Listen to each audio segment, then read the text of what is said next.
Yargısız infazlar records, Rams, Slow Reskaya, hadi çek. Yalan hayat, yalan yalan dostlar, yalan yalan aşklar, yalan yalan her şey yalan. Ben gidiyorum, ben bitiyorum, anla artık, anla beni ölüyorum.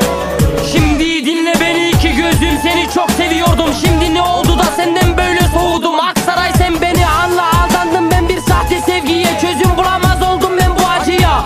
Yine yaptım bir parça o kıza, galiba damara bağladım. Baksana resmine baktım, yine kalemi aldım elime, acıları bağladım yine dert üstüne. Dostlarım soruyor bana nedir sendeki bu çile.